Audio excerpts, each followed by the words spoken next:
Good morning, everybody. I'm Jill Morris, and I'm the chair of this fourth session in the Great Homes Greater Manchester Doing Housing Differently series. I'm delighted that so many people have spared the time to dial in and generate debate and help us answer some of the big questions on our agenda today. This final Great Homes to Greater Manchester session is about how Greater Manchester can deliver greater innovation, investment to do housing differently, and drive the charge for more devolved powers to deliver the Greater Manchester housing strategy, build 110,000 homes and build back better. In the context of COVID-19, delivering innovation, investment and powers for Greater Manchester to do housing differently is now more relevant than ever. I don't need to tell you that the COVID-19 crisis has turned the world upside down, but it has also given us an opportunity to accelerate and recalibrate our priorities. It has demonstrated that there is great resilience and innovation in our housing sector across Greater Manchester. But it's also brought shortfalls and other priorities sharply into focus. Now, we all are spending most of our time, or all of us spending our time at home. So how we live, work, rest and play has, I think, changed forever. But it also has made us all think differently. Housing and health inequalities across Greater Manchester have been exposed for all to see. And as we bounce forward, as we talked about in the last session, we need to think about how we can build back a better and more inclusive and equal society. We need to build the types of new homes that are fit for the future and respond to market demands. It's clear that the demand to decarbonise new and existing homes will move front and centre as we move towards a green recovery. In Greater Manchester, we have a great opportunity to do housing differently. Let's talk about those key questions today and about how we can invest in green innovation, jobs and skills to build healthy, sustainable and quality housing that people can afford and places that they want to live in. Housing must be a big part of building back better in Greater Manchester. So let's have a look at those key questions that are on our agenda today. So the big question, which I can't actually read, what are the priorities for Greater Manchester housing? How can we deliver the volume and quality of the homes we need? In recovery, where are the shortfalls in housing delivery like to be? Can Greater Manchester change people's housing aspirations through innovation?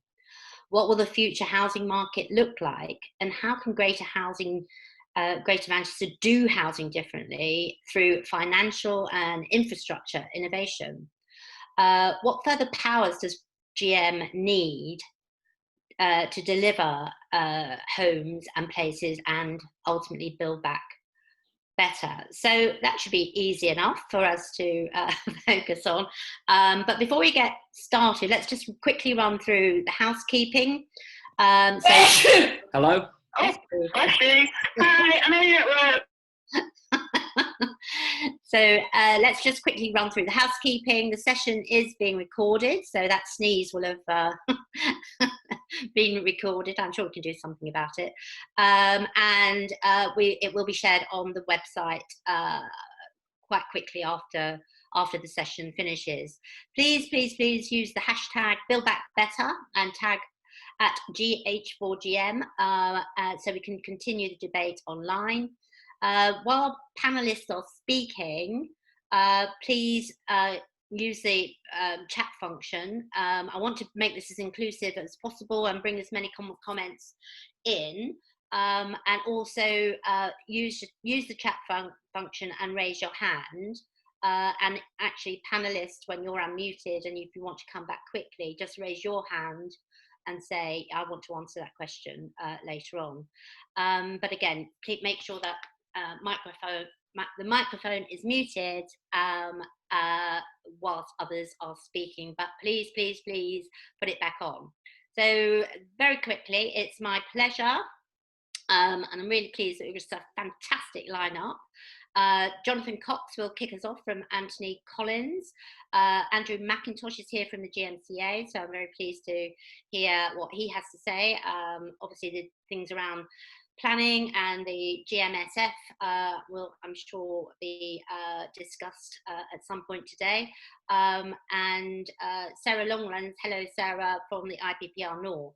Then we are going to have a big debate, as I've said, with Andrew Johnston of Urban Splash on the line and Gavin Smart from the Chartered Institute of Housing. There are, I think, lots of line that we will bring in. So without further ado, I'd like to thank our... Hiya. I'd like to... Yes, I'm good. How are you? Helen, can you mute? I'd like to thank our sponsors, which are Greater Manchester Housing Providers, Anthony Collins and the Home Builders Federation. So welcome, Jonathan, and your question, or some of the things we're going to kick off and put things into context, is really what will the future housing market look like, and how can Greater Manchester do housing differently through financial and infrastructure innovation. Okay, over to you, Jonathan. Thank you very much, Jill. In my view, the overwhelming key issue and the legal issue, given I'm a lawyer, is for the combined authority to have the same powers and investment role as the Greater London Authority.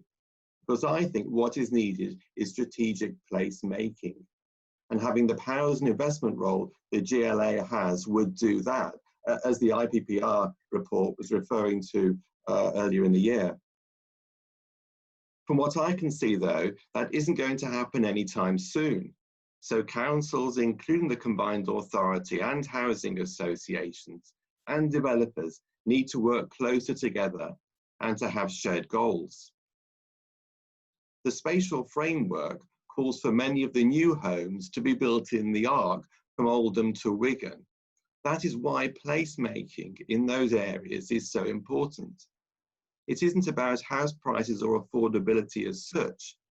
It's just as much about desirability. But in terms of financial and infrastructure innovation, I think there needs to be the reassurance that investment powers can bring, if necessary, the partial underwriting of developments if those developments are otherwise unviable. There's clearly going to be problems ahead. Housing to be developed with the intention of being part of that place change, in terms of landscape, in terms of the wider environment. This means Section 106 commitments, which are much broader than might usually be the case. For example, carbon reduction initiatives. On larger developments, a willingness to embrace resident engagement. For example, on some new communities, we've set up resident associations, responsible, of course, for assets that are in the community ownership, like community halls, but also the ability to create and fund community events, paid for by residents through a common nominal charge, where crucially, they have a say in how that money is spent. And as referenced in the framework, for transport and infrastructure to be aligned. Recovery will bring challenges, the most important of which is whether or not we will get building again. Developers will be finishing off properties in progress, but there's bound to be some nervousness concerning new developments. So we think that the landscape going forward is going to involve more local authorities and housing associations and institutional investors coming alongside and sharing the risk. We've created a number of risk share structures already. For example, we acted for Riverside, who did a JV with Bovis to create a community of just under 2,000 homes. And you can see when you get to those kind of numbers in the current climate, that is the kind of financial risk share that is going to be necessary. Even before COVID, businesses were under increasing pressure to reduce their carbon footprint. Many believe a green recovery will be key to rebuilding the country's economy. We're working on projects where a local infrastructure for energy is being created, heat networks, smart grids, energy produced and consumed locally will be the way forward. And when it comes, local energy storage. And the Mayor's and the LEP's Build Back Better initiative supports this, as does the GM Cooperative Commission's recent response. We've helped local authorities to deliver these already through 106 agreements again. But if those issues are all at a high level, then from the ground up, how can we meet individuals' aspirations in a low-wage economy? Do we still accept the case people still aspire to home ownership? Home ownership figures have plummeted in the 30 to 40 age group, but is that something that we're happy to accept? Is that something that people themselves want? If it's affordability, we need to come up with new routes into home ownership, or at least ways to share the benefit of our ownership, but protect people from the downside. Yes, there is shared ownership, but that might not be for everyone. For example, we've developed a product with a client where there's a long-term rental option. We're talking 25 years, where the tenant owns the property at the end. Tenants have that long-term security, but without the liability of mortgage debt, nor the risk of house price falls. But they have a stake in the community. They have a place where their children can go to school and they don't need to worry about having to move in 6 months or a year's time. Another example is our work with the GM Cooperatives Commission, whose recommendations include making it easier to establish, as well as incentivize, cooperative and community-owned housing. If we take the view home ownership is no longer an aspiration, then there's never been a better time to increase the private rented sector via institutional investors. For example, a number of our housing clients are going to be managing Legal & General's private and affordable housing. Planners can provide for the tenure of housing, and it is this mixed housing economy and direction which is likely to be the shape of the future housing economy.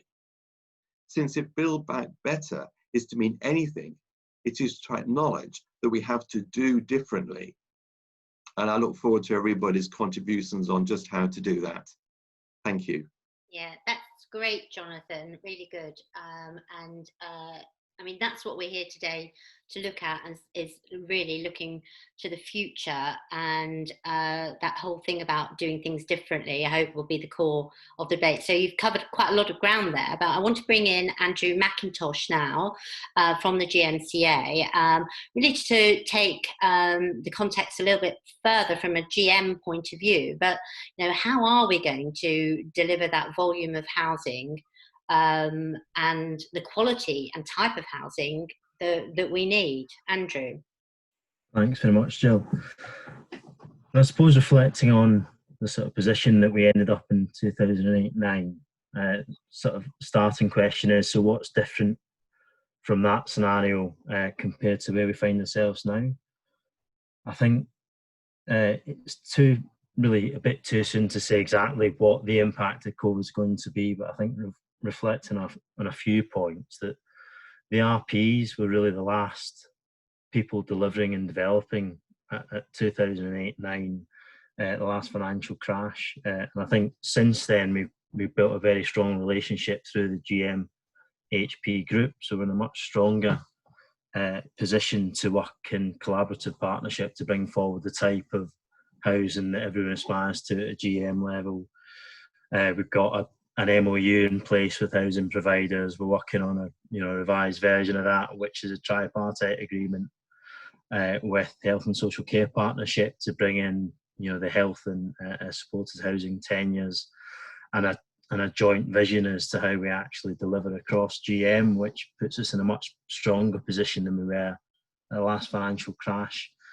I think the strength of relationships highlighted through things that we've already done in the last couple of years, such as investment in Hive Homes, which is bringing forward private for sale properties, which is a joint investment vehicle between the RPs and the GMCA.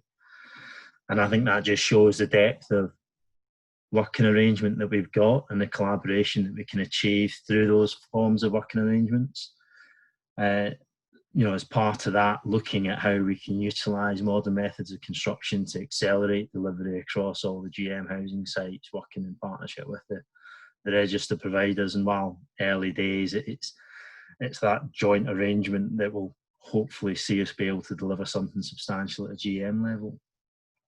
I mean, from a combined authority perspective, the Greater Manchester strategy set out a broader framework. We've now got in place a GM housing strategy that provides clarity around what we want to deliver across GM from a housing perspective, and we've obviously got the draft GMSF, which fundamentally sets out a blueprint for delivery across GM, both housing and employment. And I think that's a critical part of the, if you like, the framework that we need in order to build back better across GM.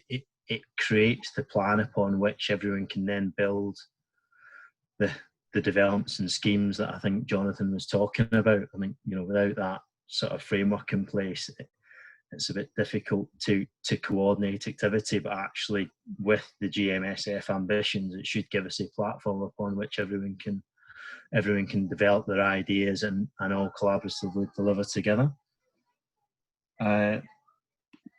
I think as part of the approach that we're taking at a GM level, it's not just about working with the RPs. It's also about working with both central government and all our other partners. So we're reflecting on important aspects of scheme delivery, but we're closely aligning ourselves with the utility providers through our strategic infrastructure board. So that collaborative working with a GMSF blueprint will hopefully enable investment across all parts of the system to be focused in specific areas that bring them all forward together at the same time in a focused investment way that delivers the best outcome for GM. I think that equally goes for the central government allocations as well. You'll see in the budget there was the allocations announced under Brownfield Land Fund and Strategic Housing Infrastructure Fund, and we're already in discussions with Homes England and MHCLG about how we work with them in a more collaborative way, about how we, if you like, enter into better working relations or working arrangements that allow us to ensure that we've got long-term funding certainty to bring forward those priority and strategic projects. And that's maybe working towards a devolved funding allocation. We're not anywhere near, I think, agreeing that, but there's some principles there about place-based development and aligning central government funding into strategic priorities, which we're closely working with government departments on, with the backdrop of the narrative from a central government perspective and the levelling up agenda. And I think that's all now moving towards a narrative around place-based development as well, which is fundamentally what pre-COVID we were all working towards at a GM level. So I think while COVID's going to have some big impacts, I don't think it materially changes our longer term strategies. I think this Build Back Better campaign, is important to, if you like, aggregate and try and get people on a journey towards the same outcome. But I think from my perspective personally, I think the strategies we had in place were seeking to deliver some of that the majority of the Build Back Better ambitions. I think what the current COVID crisis does is make us focus on how we can accelerate delivering those objectives, and the Build Back Better campaign is about how we can accelerate all those things collaboratively across the GM system. Clearly there will be new COVID challenges, and interested to hear what people's views are, but I think a lot of those challenges were existing challenges, so we're already putting strategies in place and creating new ways of working that we're overcoming those strategies or trying to overcome them. So I think the future is focusing on maybe changes that we need to make now as a result of COVID, but I think the groundwork was already in place since what happened in 2008-9. So we have been working together for a long time that puts us in a good footing, and I think it's adjustments to that approach now to specifically address COVID is what we need to focus on. But in terms of major changes, I'm not, I don't think there's massive changes to what we were trying to achieve in the first place. What has done, which I think welcome people's sort of views and thoughts, is it's accelerated the demise of the town centre and the high street. I think it's fair to say that was probably happening anyway, and what COVID has done is accelerated it. But what it does mean is that we've got to respond far quicker than we thought we were going to have to in order to pick up the pieces from the fallout of where we find our town centres as main economic hubs of activity for the GM economy. But I think, in the context of a place-based approach, we're sort of well placed to try and address it, but relying on all parts of the GM economy to work with us to try and achieve that Build Back Better campaign. So very much welcome the discussion. Yeah, thanks Andrew. And I think Greater Manchester has done so much really, and having a Metro Mayor in Andy actually sort of demonstrates how Greater Manchester can do things differently, because there's an opportunity, and bringing that sort of innovation that sort of is inherent across Greater Manchester to sort of not only just build back better, but at that point around acceleration, given the challenge of how many homes that are needed, is really what we're talking about today. And I think it's quite a good segue into Sarah Longlands from IPPR North, to look at what are the shortfalls likely to be. As I started off talking about those sort of inequalities, which, COVID-19 has sort of thrown up across the piece. And so, whilst everything's changed, on the one hand, we need to still think about what we need and what the barriers are to ensure that acceleration happens, and that the economy, which is housing is such a key part to, moves forward at the pace we need it. Because at the moment we really don't know what the other side looks like, and everybody has a view on that. But anyway, so thanks. That's really interesting for both of you. So I'm going to pass over to the lovely Sarah from IPPR North. It's great to see you, and just give your thoughts on the shortfalls particularly.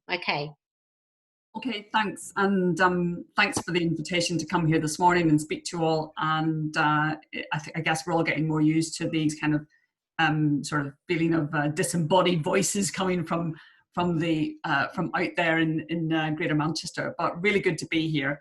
I just wanted to give you some of my thoughts from an IPPR North perspective. For those of you who don't know IPPR North, we're the dedicated think tank for the north of England, and over the last 16 years since we were founded, we have really focused in on the challenge of regional inequality across the UK, and how the North is leading in trying to tackle that in the future. And we've also looked a lot at devolution.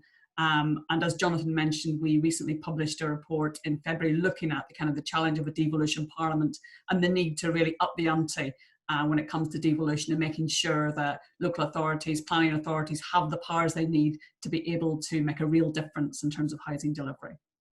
So in terms of the question of, as we move into recovery, where the shortfalls in housing delivery are likely to be, I think the first thing to say is we are dealing with a crisis that is not quite like any other economic crisis we've ever encountered previously, where the kind of economy has gone into this kind of hibernation stage. And the question that none of us know the answer to now is the degree to which the economy will waken up quite quickly, or will take a much longer time to really fully come back into some semblance of normality.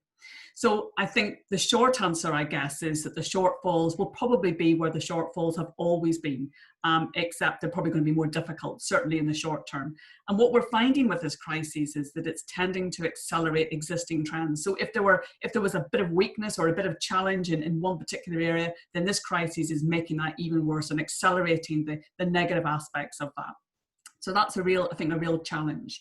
So, you know, based on that thought, I think we're going to see continued shortfalls in terms of the types and numbers of homes that are required. We know that there are severe shortages of homes in Greater Manchester already, which lots of work is going in to address, which Andrew and Jonathan have been talking about.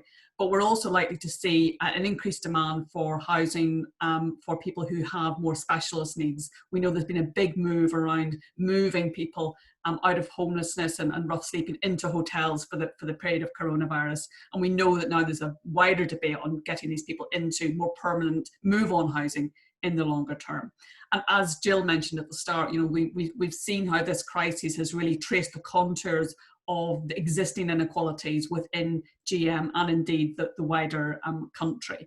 And so we're going to see lots of demands for supported housing from different groups as we try to move back to normality. Second of all, I think we're going to see a shortfall in terms of housing delivery, and that's simply because there's much greater risk in the market than there has previously been. And as I say, we don't quite know what the macroeconomic picture is going to be, but we know that we're moving towards potentially a negative interest rate scenario. We know that markets are very jumpy at the minute in terms of risks of a second wave. And so we're likely to see a bit of delay in terms of sites that have been already existing, that are being developed at the existing time. And we're also, we don't quite know what the impact of this is going to be in terms of housing and land values, but I think in the short term we're likely to see at least a stagnation and probably a bit of a fall. And that of course will make viability much more difficult, particularly on less competitive or attractive sites. So that makes the point that's already been made, that it's really crucial that combined authorities like Greater Manchester have the powers to be able to do much more active land assembly and collaborative working to help those sites come online and to help make the market, so to speak, in the future. The third issue is that we're going to see the kind of shortfall in terms of cash and investment in the market. So we know that unemployment is going to rise. We've heard anecdotally from people across the north that redundancies are coming in thick and fast as the furlough scheme kind of sort of peters out, if you like. So people will have less cash, going to have less security, and we may start to see people defaulting on mortgages, more evictions, and perhaps a bigger demand for social housing as a result of that. On the other hand, we may also see opportunists, people who are still in work, who've managed to save money during this crisis and may want to invest perhaps in a first home at a time when they perceive they can get more for their money. And we will also see investors operate in that similar way as well. So that, I think those are real kind of challenges in terms of trying to understand how we manage the shortfall at the current time. And of course that also, the sort of viability question will also perhaps have knock-on effects in terms of quality and what people can deliver at a time of increased uncertainty and market volatility. And of course that shortfall in terms of viability and delivery will also link up to the future of to the question of the capacity. So the capacity of planning departments, which we know have been severely under the cosh over the last 10 years of austerity, and it is actually nearly 10 years since the first budget announced that kind of, ushered in that kind of era of austerity. We know that planning departments have seen cuts of more than 50% in some areas, and that has really reduced their capacity to deliver and really create a lot of log jams in the system, particularly in areas where there's been high demand. Even areas which have massive demand, like Cambridge and so on, have seen real difficulties in being able to deliver because they simply aren't the planning bodies on the ground to do the paperwork. So I think that's a real concern for the future in terms of shortfall of capacity. And then finally, I think there's a shortfall in terms of power, as has already been referenced. Planning is highly centralised, and it means that we're constantly waiting on Whitehall to come up with the next edict or the next sort of guidance to be able to act upon. And we do need our local leaders to be able to, and our mayor, to be able to act with much greater speed and certainty to actually, because they will know and their partners will know the context much better than Whitehall. The government have been promising an overhaul of the planning system to help kind of kickstart the economy, and they've emphasised very much the sort of importance of speed and simplification. And of course, for those of us who've been in this business a long time, we'll have heard those words previously, right back to the time of Eric Pickles following the last recession. And the Kate Barker review previous to that as well. So these aren't new, but we wait to see how that will play out. And of course, levelling up is a really important part of that. And I think for housing, coming out through into recovery, there's a real need for decent housing to be able to provide people with support, stability, and a firm base from which to move and to operate effectively within the economy going forward. That might be employment, but it might be about setting up new job opportunities as well. And then finally, I just wanted to make the point that, which Jill said it right at the start, that, you know, how we work, rest and play has changed forever, really. And there's a real question here about the degree to which the behavioural changes we've seen during this process, more working at home, less travelling, a much higher dependency on the internet, how much those behavioural changes will be sustained when we start to come out of a kind of the lockdown that we're in.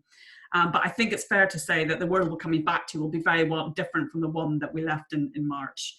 Decarbonisation's already been referenced. I think that's there's a real argument now for getting behind that, not only because of the climate change debate, but because of the opportunity to link that up with the challenge of unemployment that we're going to see. So we know that 24% of all the homes in the north were built before 1919, and that actually 43% of the homes in the northwest were built before 1919, which means that energy efficiency is really poor. And at the same time, we're going to have a huge number of people who have been made redundant. So there's a chance there to bring those issues together to really put decarbonisation on the agenda. And we've published recently on the real opportunity of decarbonisation and the environment and nature in terms of the recovery. And then finally, the other challenge, also been referenced by some of the previous speakers, is about the change in how town centres are going to operate. We know that town centres are being severely affected by this crisis. And perhaps now there's a chance for us to reimagine, to rethink what town centres are for and how they might operate. So, you know, more town centre living, better quality of environment in town centres. Can we reimagine them as places where people may want to live and have all of the services that they need on their doorstep? We're doing some work in Liverpool City Region at the minute on their town centre commission. And that's one of the things that we're looking at. But that is a challenge, but it's also perhaps an opportunity space in the future for accommodation, particularly for those who need greater support. So that's hopefully useful in terms of the wider discussion, and I really look forward to the debate following this. Thanks very much. That's fantastic, Sarah. And yeah, I like the word reimagine. I think we have to use our imagination a lot, really, when we move forward. And I think, you know, I'm going to start the discussion going now, but to lead the response, we've got Andrew Johnston at Urban Splash, and obviously when I always think of around innovation, I always think of Urban Splash in Manchester in terms of their reimagination. So I'll be interested to get your take on the big question, Andrew Johnston. Then we're going to go to Gavin from the Chartered Institute of Housing as well. So you know, if you give us your thoughts, Andrew, that would be great. Good morning. Thanks, Jill. Yes, thanks for inviting me. And yeah, listening to Jonathan, Andrew, Sarah, yeah, there's a few points that perhaps we can pick up, but maybe starting just with a bit of background on Urban Splash. And as you say, we like to think that we do things differently, and innovation is central to a lot of what we do. And in terms of house building, how we like to approach things is certainly a design and quality led approach. And I think that's important to addressing the GMSF and the high level discussions around numbers are hugely important. But I think there's also a debate to be focused on what we want from our homes and design. And I think COVID has certainly led to a lot of people spending more time at home and considering how they use those spaces. And I think we'll see that the priorities perhaps changing in the years to come when we're looking buy our homes, in terms of the open space that they may afford.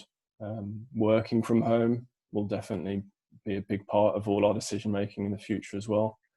And so for us, we like to think that we're selling a space as much as the number of bedrooms, and then it's down to the customer and to make the decisions around how they configure that space. A bit more like when you buy a car, and you can buy a 2-story townhouse or a 3-story townhouse, and then that could be 1,000 square foot or 1,500 square foot, and then you have your living on the ground floor or upstairs, and then the number of bedrooms. And the advantage of that is that it's configured for the consumer, but it's also adaptable and flexible over time. And you're looking for people to buy into a house that they may grow with over time, grow their families, and then reduce the size of those as well. So we've seen it's proved very popular. So there's the design led to it. It's also the construction of it is a modern method of construction as well, and that has its advantages. We own our own factory and we're vertically integrated. So the acceleration, the innovation around house building exists. House by Urban Splash is a partnership, and we've talked. Some of the speakers already spoke about the importance of partnerships, and that's a partnership with Homes England, and also Sekisuya Homes, who are the world's largest house builder from Japan. And that's a really interesting relationship and partnership that we have, because they bring a lot of their thinking around technology into the business. I think it's safe to say that it exists. It's there to be for us to take advantage of it, and it's perhaps more around the planning system and our own perception catching up with that and the time it takes. And I think that's what I find a lot of the time is spent having that discussion and narrative around what's possible, what's achievable when we're planning new communities and new neighbourhoods. I just sort of from experience, we've got a large scheme in New Islington in Manchester. There's Port Loop in Birmingham. We're also building out in Cambridge, so it's a national picture certainly, but we have a lot of experience in Greater Manchester. And what's always helped in delivering good placemaking is having an open dialogue and trusting dialogue with councils and authorities that are willing to take a flexible approach to planning over a long time. And these new communities do take a long time to deliver. I think that is an important sort of, it's not maybe understood at a community level how long it takes in terms of identifying land, acquiring it, going through the planning process, then delivering it. And that's to deliver over a long term, you need a good, strong relationship with local authorities. Just touching on some of the things that were mentioned, I think the demise of the high street is an interesting point, which I think Andrew and Sarah both mentioned actually. And I think what I find actually is being in lockdown has actually meant that I've turned to my high street a lot more, and there's been a lot of investment and that local sort of spirit, and I think that should continue and hopefully will continue beyond this. So I think there is a real opportunity around reimagining the high street, to sort of coin Sarah what she said. So there's a lot of opportunity that exists there. I think I think that's perhaps where I'll leave it for now. I'm open to questions and discussions, and look forward to that. Yeah, no, thanks for that. I mean, I think at the core of this really is like how we do work, rest and play in the future, and what we do value and appreciate has sort of recalibrated. So, but yeah, I think I'm sure we will touch on it in terms of the green recovery bit. But I suppose in questions, that'd be quite interesting to know what. Around decarbonisation of housing and communities, and that sort of process in terms of what kind of how you're responding to that on the basis that is clearly building on Sarah's existing homes, retrofitting, and need for jobs and employment, that's one thing. But in terms of modular build, volume, and what kind of housing, and net zero decarbonised homes is a big issue. So I just wondered if Splash were, how you were responding to that, or imagine.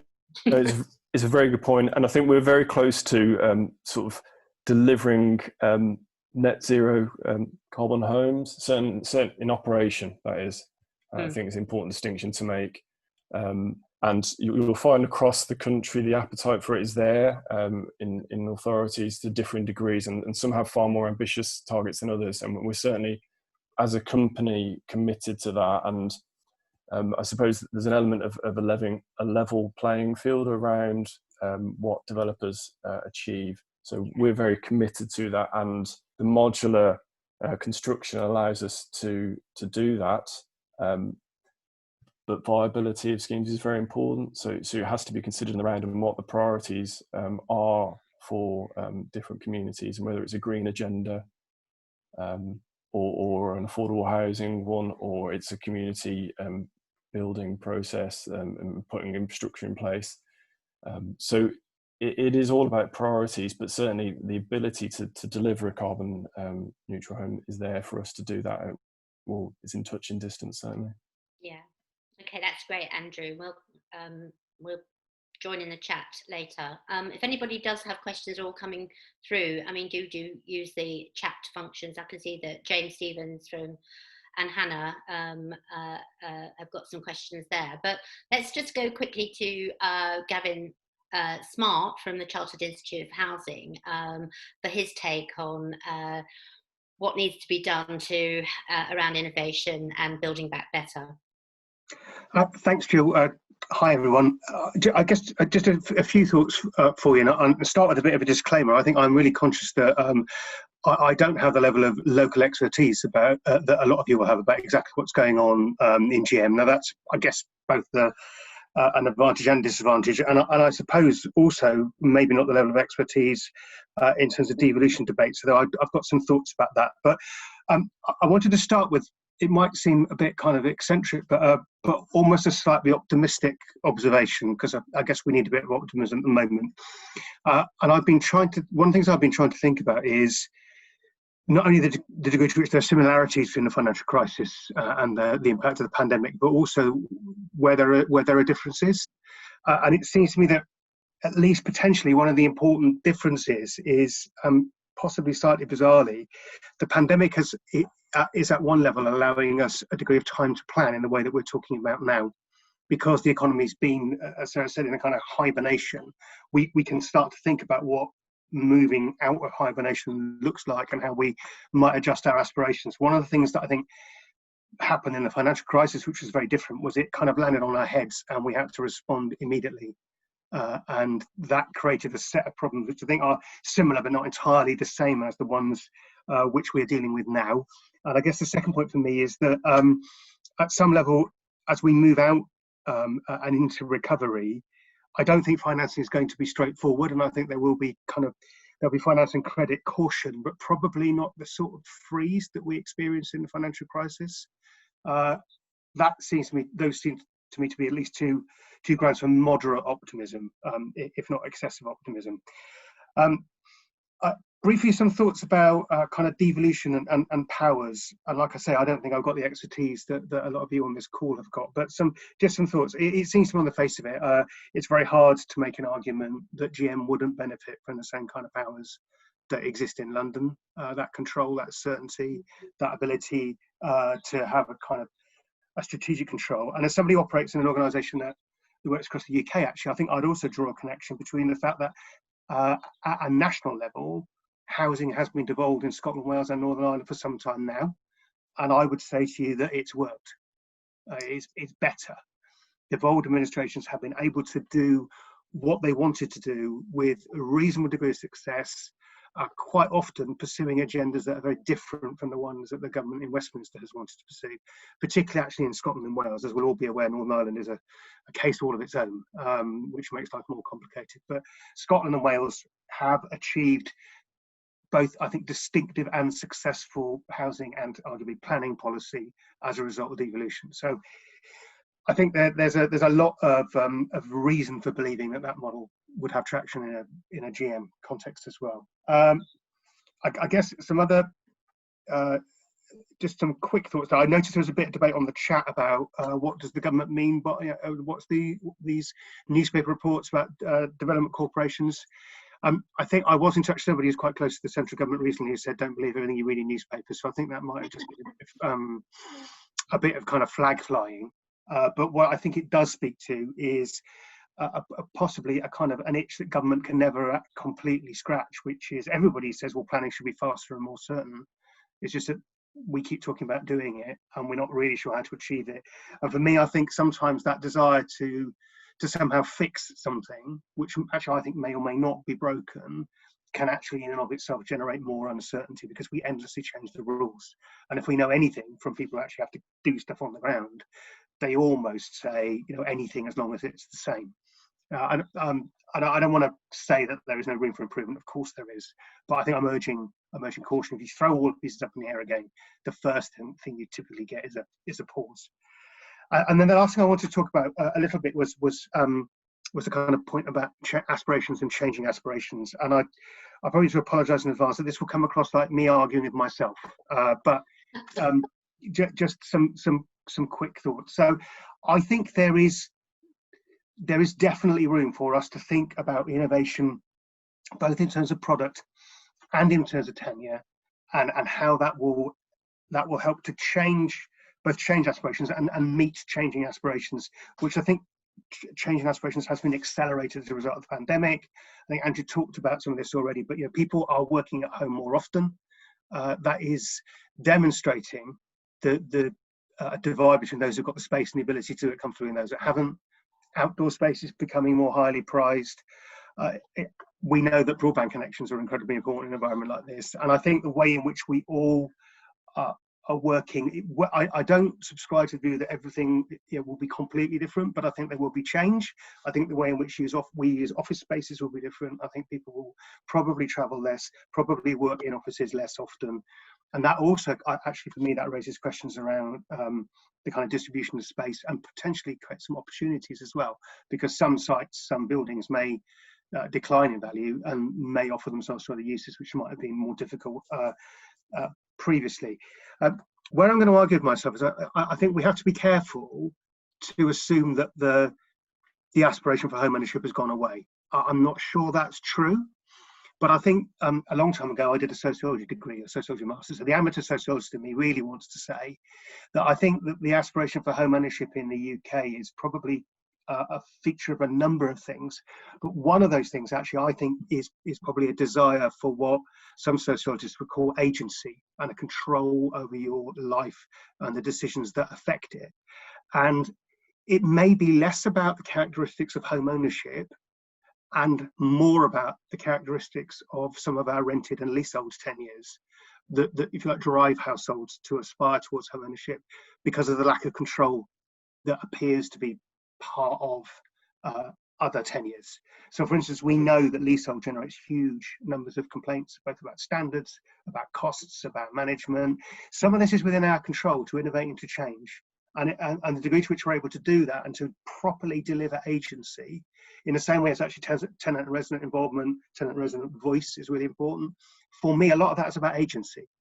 And if we deliver a better outcome in terms of agency, I think we can change aspirations. If we don't deliver greater agency, I think we will struggle. So that's me arguing with myself on one point. I'm going to argue with myself on another point as well, which is I think there is a role for a greater kind of institutional private rented sector offer. But actually, I was also part of the Affordable Housing Commission, one of the commissioners there, and we argued as a commission actually that we need to rebalance it, that the private sector has grown so large that it is now probably housing households for which certainly its current legal and tenure offer is not well structured. People who probably really need supported housing, people who need long-term certainty of low-cost social housing. So a properly targeted, properly run, more professional, more institutionalised PRS, I think has got a massive role. But I don't think it's the whole answer, and I think we need to be kind of cognizant of that. Without a doubt, I can see huge potential for off-site construction, MMC, all of those things. I think that's got to be part of the future. And this moment in time, this moment to plan, I think offers us the chance to do something about that. But as always, I think it's about there's a balance to be struck between the kind of Steve Jobs, how will people know what they want until I show them view of the world, which I do subscribe to, versus taking communities with you and making sure that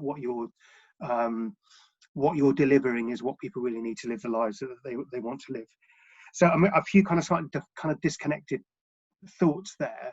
And I'll just finish with one kind of at one level quite a minor point, but it's a point where we can make difference quite quickly, as well as the work to take to deal with street homelessness and the opportunity that now creates. The other thing that I'm very conscious of, and CIH has been doing some work about, has been the massive increase in domestic abuse and domestic violence.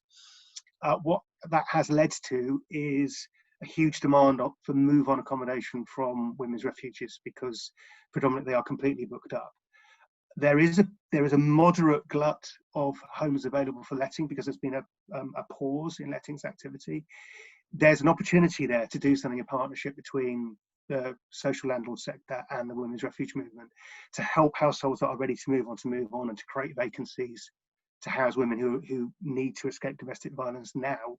That's something that we can do, I think, in the short term and have an immediate effect. So I know we're trying to think about the longer term stuff here, but it seems to me there's a short term good we can do there. That's great, Gavin. Really good stuff there. Yeah, I mean, I think those issues around the private rented sector in particular, I think are interesting. I also think that stuff around aspirations for home ownership is also a big, I think what happened as soon as the estate agents opened, everybody rushed out and said, "Oh, I want to live somewhere else," and this great sort of want to live in the countryside, and so that's a different thing. I don't know how the market will settle down, but yeah, I think there's lots there. So now I'm going to open it up to everybody for questions, discussion, key points. I'm going to bring in James Stevens and Alan White, who've already submitted some questions to me and points to get the discussion moving.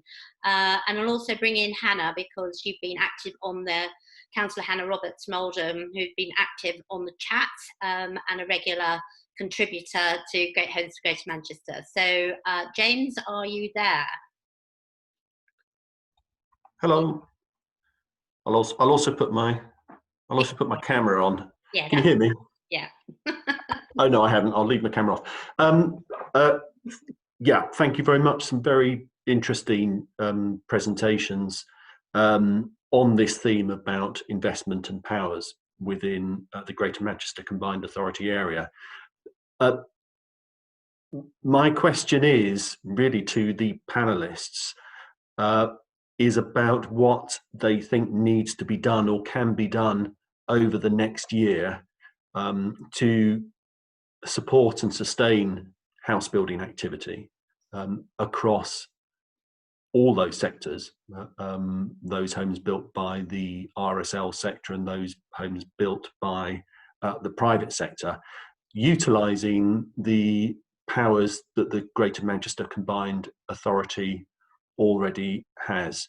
And I think there are some very important points made by the contributors in terms of type and tenure of homes, and the HBF is very interested in seeing how we can improve the affordable housing offer across Greater Manchester. And I have spoken to some of the officers at the Greater Manchester Combined Authority about that, and that's something that we are very interested in exploring further, especially when the need for affordable housing is likely to increase.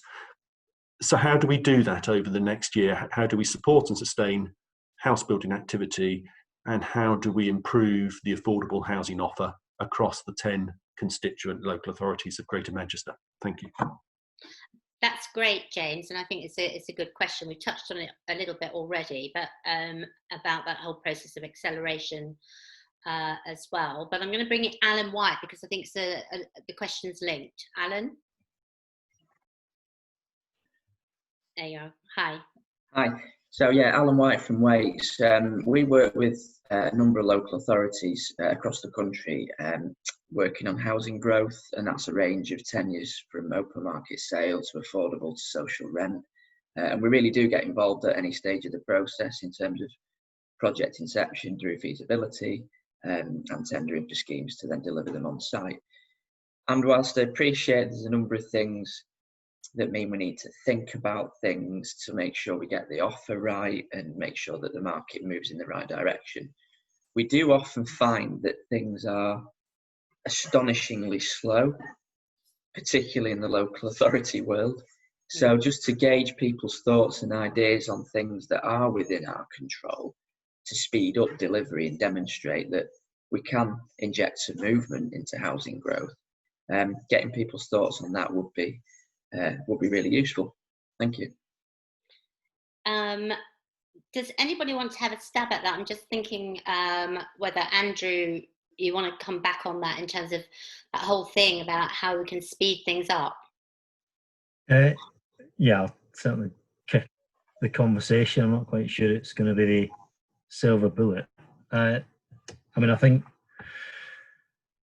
there's a stark reality over the course of the next year or two, which is, you know, local authorities across GM have got a massive hole in budgets as a result of declining business rate income, Metrolink income, dividends from the airport, which is going to see, I think, all local authorities and the combined authority being in a stretched position. So I don't think there's any shying away from the need for central government support in bringing forward development over the course of the next year. So to a certain extent reliant on what central government's actually willing to, if you like, commit to over the next 12 to 18 months. I think we are well placed to have those discussions with government. They've already started because of the partnerships and working arrangements that we've got in place. I think we're very well placed to actually deliver. The government seems very focused on ensuring that stimulus packages provide just that, stimulus. So it's about people actually being able to deliver, and I think the construct within GM means that we are well placed to do that. But ultimately it feels like we are a bit at the behest of central government and where they think that the focus and expenditure is going to be over the course of the next year. Yeah, I mean, I think it is a big conversation. I think, Sarah, you touched on that a bit, and Jonathan, but I just think that whole thing about planning, planning decisions, not just around housing, but the whole sort of associated infrastructure, is really important. Do you want to come back in, Sarah or Jonathan, on that, or on the sustainability and acceleration point, or Gavin? I just come in briefly. I think the point that's just been made about housing as an economic stimulus is an important one, and it's something that's been used time and time again following recession and economic downturns. So particularly in parts of the north, and I think one of the ways in which you can try to speed up the process, as been discussed, is by building on existing relationships between planning authorities and potential developers.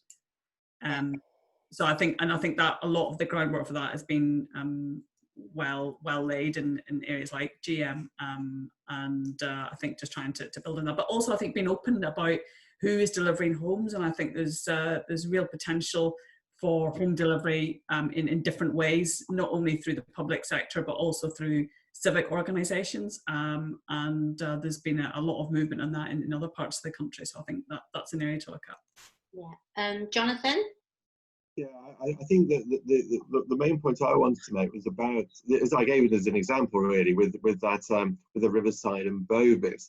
I think builders have made a lot of money over the last few years. They've ridden the wave, and they clearly are going to have issues, or you'd expect them to have issues in terms of risk share on development. So I think letting other people in is really important. As Gavin touched on in terms of financing for housing associations and social housing, the market is a complicated market in terms of that. The bond market is supporting housing associations, and housing associations have the funds available. Private placements might not be so much the case, but they do have money, and I think that this is the time when builders should be letting housing associations in to share the risk and to increase the different tenures that can be generated as a result of that. I think that would be very helpful to this, alongside the planning points that were made. Yeah. Okay. I'm going to bring in Hannah Roberts. Also, I think Suzanne and John Winstanley. Suzanne Benson from Trowson Hamlins. Be interested to hear your take, and also John Winstanley. So I'll do it in that order. So Hannah, your take from Oldham. So, I mean, I think it's right about what people have been saying about the crisis accelerating existing trends. But what that looks like for somewhere like Oldham is potentially really quite devastating. So we've had, to the 9th of April, a 74% increase in unemployment. About half of Oldham's employees are furloughed, and I suspect many of them will not be going back to work. We already have, low wages. We've been a universal credit pilot area, so there are big issues about the impact that that's had on some family incomes. And so what we're looking at is a real crisis in affordability. So when people talk about affordable homes, I'm never quite sure, what people mean. A piece of work that was done by First Choice Homes Oldham about 18 months ago now came to the conclusion that 13% of Oldham's households cannot afford a social rent. So, and that's the lowest that we have available. So what does that mean in terms of us being able to provide a safe, warm and affordable home for all of our residents?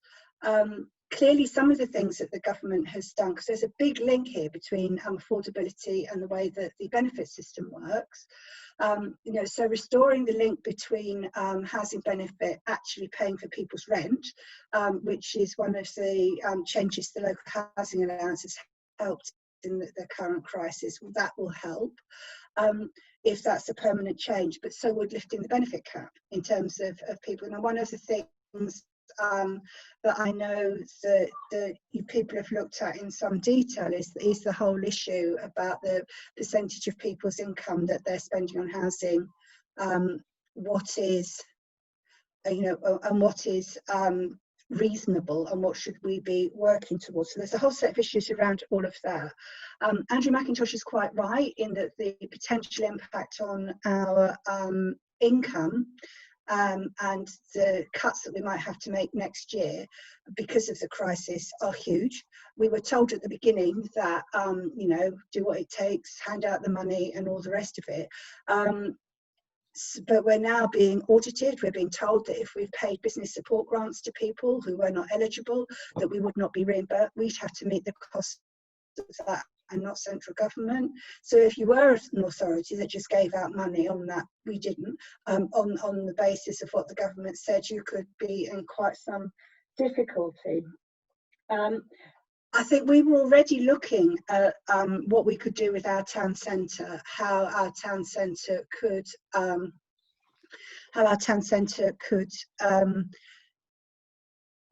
be changed and be developed as part of trying to avoid greenbelt development in the GMSF.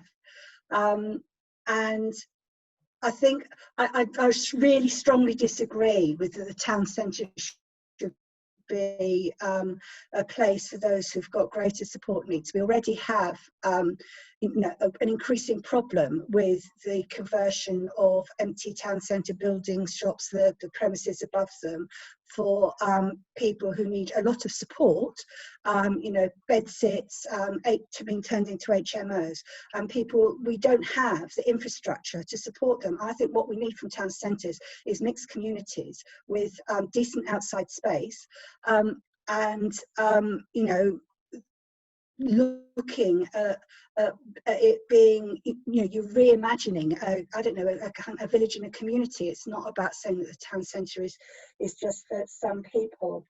And I think that part of the issue about the speed with which local authorities can respond to things is the big impact that austerity has had on us for the past 10 years. It's not just planning departments that have been cut, so have all of the, you know, all of the work that the local authorities do. Most of our money goes on paying for children's and adult services.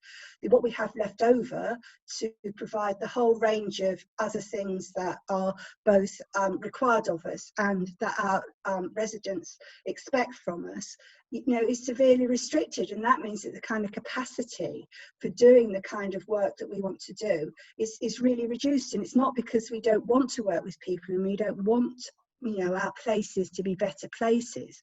It's because people are already really stretched, and the kind of, you know, the way that we've responded to the current epidemic, I think, has been astonishing in terms of the way that local authorities have reorganised themselves and the amount of work that people have done to provide very different services. It's been a very interesting, we've learned a lot from it, and it's been interesting, but it's been incredibly hard work. And you look at the amount of time and effort that people have put into all of that, that's not sustainable, that kind of effort, you know, for another 3, 4, 5 years. And we really do have to think about what local authorities are going to look like.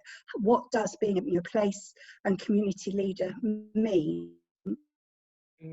And how can we help to reshape what our places look like, but at the same time making sure that we're providing what everybody needs, you know. And I do sincerely believe that one of the really basic rights everybody has is to a decent home. And how are we going to be able to do that? We're not going to be in a position to risk share if that means, you know, underwriting costs. I don't think we're going to have to find different ways of doing things. We need Homes England to think again about how it invests in local areas, and how, you know, we can build strong and sustainable communities moving forward. Because if we don't do that, the kind of society that we're all going to be living in is going to be, you know, a very, very difficult and challenging one for us. Yeah, thanks, Hannah. You've got, you know, it brought us down to earth there, in the sense that, you know, one of the things around COVID-19 in this particular crisis is it has really hit lots of parts of our communities hard, and some harder than others. And that point I made at the beginning around inequality, and also, you know, we know that local government is going to be really hit hard in terms of, and the challenge that it's been faced. And, you know, there'll be a lot of money and resources that probably isn't there, and that pressure. So I think, thanks, that's really an important contribution. I'm going to bring in Susan Benson now, and also then John Winstanley, and then we'll go back to the panel. Thank you, Jill. I feel like I definitely can't solve in 2 minutes Hannah's Oldham problem. Gosh, I really recognise that's a massive challenge that a lot of areas are facing. What I've spent a lot of my lockdown doing, having got away from everyone in the office, is looking at those products that have been mentioned a few times this morning, the tenure diversity, what government's doing products, and what a lot of my work is looking at particularly the home ownership products, but also the private rented sector products. A lot of what I've been doing is, we know we've got changes coming up in Help to Buy, shared ownership, through the build to rent sector. So that's been keeping me busy, and there is quite a lot that's going to come out in the next few months. But obviously one of government's challenges is how you adapt those kind of products to take into account what's been happening most recently. I mean, my view on the local context is how we can use those products and those market interventions best in the local markets we work in, because although they're targeted at very different bits of the market, I think if you look at the market as a whole, they can start to work together. So Gavin talked about the home ownership aspiration and how that isn't really going away. We are a country who we've all been brought up with that aspiration. To me, I think it's taking the advantages of what's coming out of this to maybe help those products not just sit in isolation as perhaps they have been up until now. So some of the things that I think are useful, we've definitely got a political focus on key workers at the moment, and there's various things coming out of particularly the build to rent policy that can potentially be targeted at key workers. I think that's useful in in our town centres, in our areas where we've got a real lack of affordability, because if we can get people into the right type of housing in the right bits of the market, it potentially then frees up the other parts of the market for more affordable housing, and also perhaps potentially drives a better standard of rental market. I think the other thing, I was on a similar roundtable earlier in the week with the growth company from Manchester. The feedback from the commercial letting sector is a lot of interest at the moment in outside of city centre lettings. So if that tracks through as we come out of this, and people are genuinely looking at the town centres as a place to put their offices, a place to put their offering, that's going to have an impact on how the high streets look, where that's a different retail offering to support office workers, and also where we live, and drive the affordability, and perhaps start to address some of those inequalities we see at the moment in Manchester. Perhaps start to address some of the Oldham challenges in terms of bringing in not public sector investment but private sector investment, because it becomes a more appealing place for people to live and work. So I think my view on it, looking at the national thing, I completely agree with it would be very helpful if we have the GLA type powers, but actually even the GLA type powers, when you bring in national policy, you bring in something like Help to Buy, it tends to fall down, because you make a big national announcement and it doesn't necessarily take into account the devolution of powers and how different local authorities work. So I think pushing that with the levelling up agenda is another part that in GM I think we need to keep focusing on. So I think none of these things are new, and none of these things are necessarily COVID related, but there are things coming out of our experience which I think we can start to push together, which might help bring things together a bit in terms of how we push that conversation forward. Yeah, that's great. Does anybody want to just quickly come back on that? I'm just thinking, Gavin, maybe you and Sarah, you might have some thoughts on that. A couple of thoughts, I guess, on what both Hannah and Suzanne said. So I think it's very difficult to get away from the pressure that local authorities will be placed under, and the pressure on their finances. I completely agree with that. I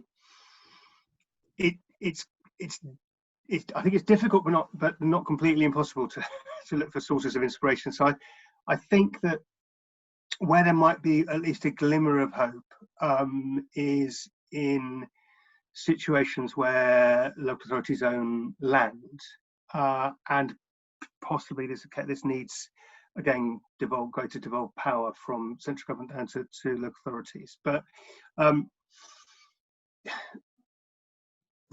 think there is the potential for some income streams associated with getting housing right, is what I think. And the idea that those income streams are going to be delivered by producing larger receipts up front looks difficult, given the pressure that's on developers and even housing associations' business plans. But the ability to enter into arrangements to see a kind of stream of payments over time, which are both easier for the organisation developing the site and potentially more beneficial for the local authority, seem to offer at least a kind of glimmer of hope there.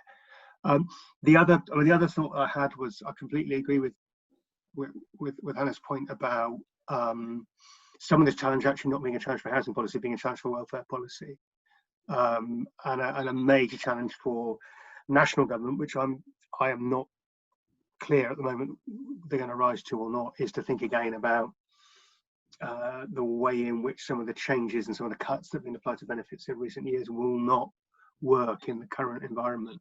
The point at which you have households whose incomes are so low that they cannot even afford social rent, but whose ability to meet a social rent is being undermined by the restrictions in the welfare system.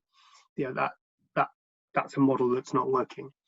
And I think some of the strain for fixing that needs to fall on government amending the way in which it runs welfare policy rather than assuming that housing will take up the slack. I mean, as my preferred position is I think upfront investment in housing is more efficient than investment through the welfare system, but it is never the whole story.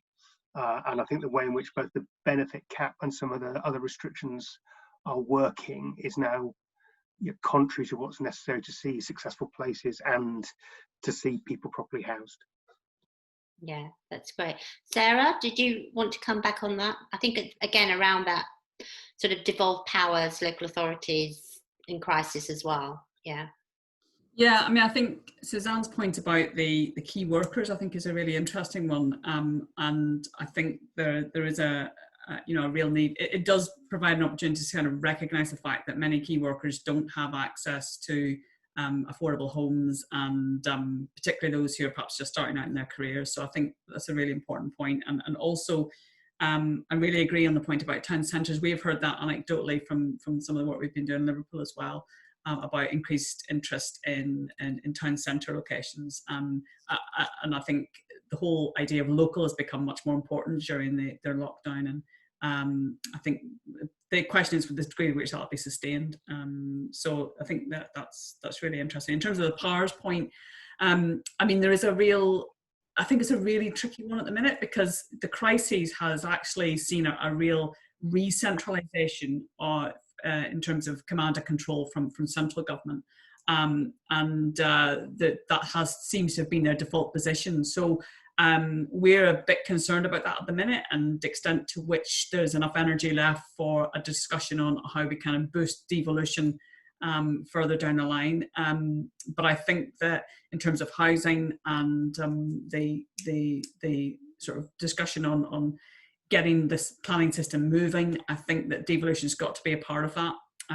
If we're, as I said earlier, if we're waiting for Whitehall to come up with the solutions, it's going to take too long, and we need to be able to move fast and quickly to respond to this. That will require resources, but it also requires the freedom to be able to do that. And I think we would be very keen to see some action from government as soon as possible on that. That's great. Anybody else on that, or shall I bring in John Winstanley from Story Homes? Yeah. Okay. John, are you there? Yeah. Yes. Yes. Great. Thank you very much. I mean, first of all, I would say through the pandemic, the way the local authorities and Andy Burnham has responded, I think, has been an absolute credit to all authorities and public sector staff. And I think we're now at the position where we are looking at innovation, how things can be done differently, but we are sat with a GMSF hiatus for potentially another 12 months. And I'm just wondering if that is the opportunity. We talk about devolution when we have it within our hands with a fairly unique position where the authorities are actually combined, they're working together as a single voice. Could we actually take this opportunity to actually accelerate the plan we already have and actually recognise that?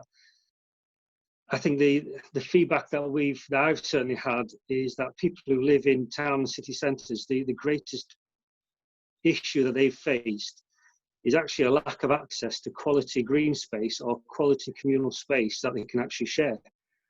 People who I know who are not interested in having gardens, don't want a garden, don't want a house, but during this time where there has been the lockdown, that lack of access to an actual quality piece of communal area has really caused issues in terms of not just physical health, but mental health as well. And I'm wondering if that's something that could be used as kind of a key theme when we're looking at GMSF, and whether now's an opportunity to actually accelerate that and really push it through and push the economy out the other side of this. And, you know, for authorities such as Hannah's, then that allows them to plan for growth in the future.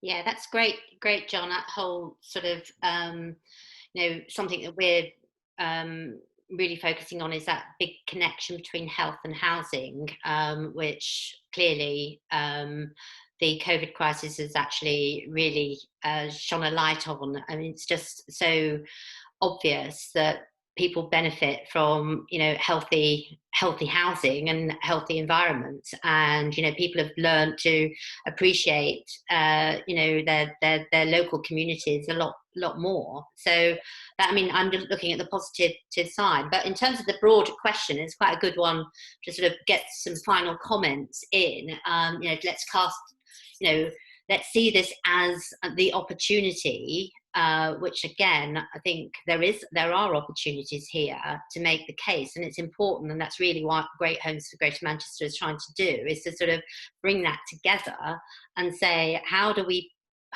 push this over the line and actually make sure that, you know, regionally, or from a Greater Manchester point of view, that we can get on with it.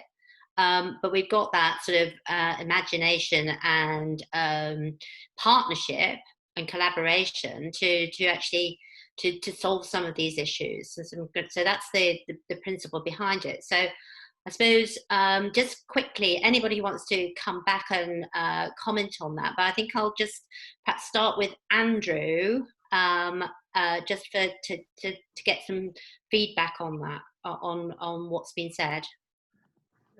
I suppose just coming back on a GMSF point, I mean, we're working on a revised timescale for consultation, which we'll publish as soon as we possibly can. I think it's a bit of speculation that it's going to be hiatus for a year. That's not what we're planning on doing. So I think, you know, we're trying to progress that as quickly as we can, and you know, having a bold plan against which everyone can make their plans is actually critical to economic recovery, as well as being able to sort of drive forward the housing ambitions. That was all I was going to add on that. Great, thanks, Andrew. What about Andrew Johnston? Is there anything that's sort of has been said, particularly around, you know, looking to the future, that you'd like to comment on? I think the GMSF point is interesting in the consultation. I think one of the real positives that I've seen through this period is planning hasn't stopped, and the reaction of local authorities at decision-making level has been excellent.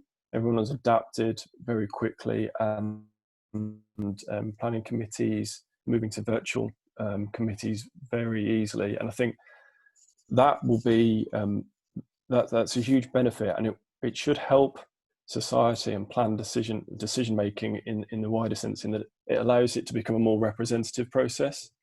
I think there's a lot that can be harnessed through that, and that can then transfer into sort of the plan making process as well. And I know there's elements of legislation that hasn't caught up on the plan making process because there's still requirements for it to be in a paper copy and things like that, which I think will need to change and should change. And that should allow the consultation, hopefully, of GMSF to continue on a more of a virtual basis, and not hold it up for too long a period. Hopefully, as Andrew's saying, they're still working on the timescales for that. Okay, and I'm going to bring in Sarah and Gavin and then Jonathan, and then we're probably, unless anybody's got anything particularly they want to add into the pot, we'll probably have a well-timed end to the session. So did I say Sarah, Gavin and Jonathan? Yeah, okay, so Sarah, can I bring you back in? Yeah, thanks. I mean, and thanks to everyone. It's been really interesting listening to all of the points raised, and I think there is this. It is quite an odd time at the minute, because we can see the potential, but we're also not quite sure of what the economic damage is going to be coming out of this. So I suppose we're all sort of just waiting to see what the figures are going to tell us, and what we're actually going to see on the ground as well. So I think it is a difficult time, and it's always really tricky to kind of forecast what's going to happen. But I think there is, I'm not sure I would say optimism, but I think there is a chance for us to do things slightly differently in future, based on the information that we've got, and based on some of the challenges that we know are already there, that were there before coronavirus and will continue to be. And I think the way in which people's working lives have been impacted by this, both in terms of the key workers who have continued to go to work, but in terms of other people who have perhaps had to work at home for longer periods. I think that is going to be a change that we see sustained in the longer term, and particularly if we do see a second lockdown as well. And I was really interested in the point that I think it was John Winstanley made about access to green space, and I think that's a real challenge going forward and a real opportunity, particularly in town centres, which are notoriously poor at providing good quality green space. If you compare, Manchester to say green space that you see in parts of London, I think there's a real chance to learn from that and think about how we could make our town centres really inviting and pleasurable places to be in. Both in terms of living there, but also reimagine what they could be for. And I think green space and access to green space could be a really important part of that. So yeah, it's been really, really interesting to hear from everyone. And as I say, IPPR North are going to be continuing to look at this over the coming months, and particularly the question around devolution and how we can try to use devolution in a kind of creative way to tackle some of these issues. Okay, Gavin. I put a message. I don't think I've got a lot more to add other than to thank everybody. I think it's been a really, really interesting conversation. I think I've learned a lot more about what's happening on the ground in GM, and I really enjoyed that. But I don't think that I've got anything more kind of constructive to add other than to agree that it's still not clear how this pans out. I guess all I could do is return to my moderate optimism that the one thing that does for us is it allows us time to respond as it happens. And that does seem to me to be slightly different from what happened certainly at the start of the financial crisis, where things moved very, very fast and we were kind of caught behind the gain line. There's some time to think and to plan here. Yeah, well, thanks for the optimism from everybody. Just to say, James Stevens just says I won't bring you in, James, because I can read it from the chat. So I think accelerating the production of the GMSF would be a good idea. It would reassure central government that its devolution programme is proving effective and provide a good case to devolve further powers. It also provides an opportunity for Greater Manchester to set affordable housing targets via policy. So, I mean, thanks very much for that, James. And it actually, really sums up, again, that point around having more power to do things differently is what it's all about. And Jonathan, I'm going to bring you in because you started, and so you can finish. I just wanted to finish on an optimistic note, like Gavin. I think that it's difficult place that we're in, but there are opportunities. As a lawyer, I kind of think, one of the things, there is a tidal wave of many out there looking for a home. It needs to be in the homes that it needs to be turned into the homes that people need. We need ideas. I referenced them earlier to do that, so that the very real housing needs we have in Greater Manchester can be met in the right way, in a sustainable way. That's all I've got to say. Yeah, well, thanks everybody. I think we bob on time at 12 o'clock. So thanks for all the fantastic contributions, Jonathan, Andrew Johnston, Andrew McIntosh, Sarah Longlands, and Gavin Smart, and all of you.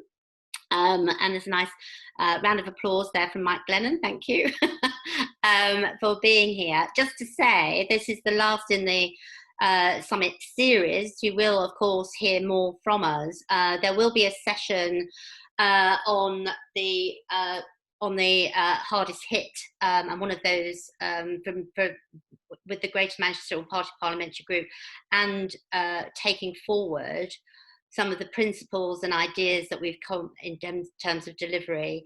We'll take those forward into Parliament and really have some quite strong, hopefully some strong lobbying messages about what Greater Manchester can do, and take those forward. So everyone who's participated in these, in all 4 sessions, and particularly all the help we've had from sponsors, thank you very much. I'm glad we've ended on an optimistic note, and let's turn that optimism into delivery and reality. So thank you very, very much indeed for participating today, and have a good weekend. All right, bye bye everybody.